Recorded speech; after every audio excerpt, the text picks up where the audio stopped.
Today I will be talking about a manga that's gotten pretty popular on Tumblr recently called Killing Stalking, and it is a psychological horror manga, so I don't recommend you check it out. I'm just gonna say this right off the bat. I do not recommend that you check it out if you do not like psychological horror, and it also features an extremely unhealthy relationship, so I highly recommend you don't check that out either if you've had a bad experience with a relationship and don't want to relive that through this manga. So yeah, and I won't be showing any pictures from the manga because, you know, it's a gore manga and stuff. So instead, I'm just going to be showing some playthroughs of me playing Overwatch because that won't scar anyone for life. The story, it sounds pretty simple on paper. Yoonboom is obsessed with this guy named Sang-woo.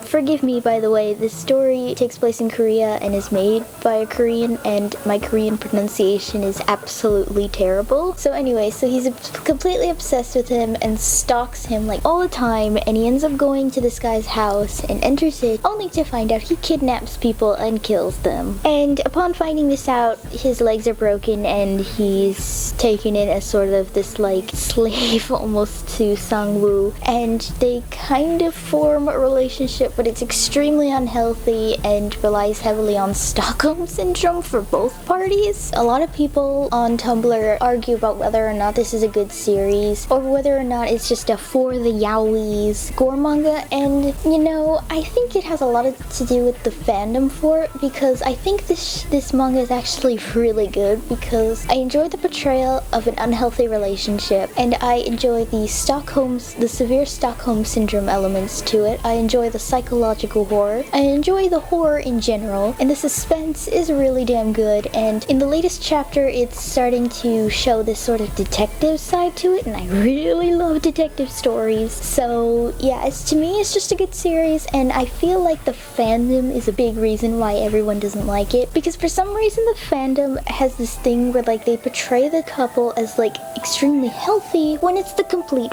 fucking opposite. Sang-woo is Christian Bale's character in American Psycho meets Light Yagami, and it's like if those two collided together and had a baby, and that's Sang-woo. And I don't understand why people like try and overly sympathize with him and say he has no flaws when he's literally a fucking murdering psychopath. Other than the fandom, I would recommend you ignore that part and ignore anyone trying to say this relationship is healthy and that anything about this like plot is positive to the characters in any way, because it's not. I would recommend this series, but I highly don't if you're like, I guess, triggered by unhealthy relationships, psychological horror, and gore of any type on the body, because it has a lot of that. Someone like me who enjoys horror of the psychological kind, like, I guess I could compare this to Stephen King's Misery in a way, because the characters' legs are broken and they're living with a psychopath. Also, if you liked American Psycho, this is basically the Korean manga version of it, and yeah, I just find this to be a very enjoyable series. I admit that through the story I do see a lot of flaws, but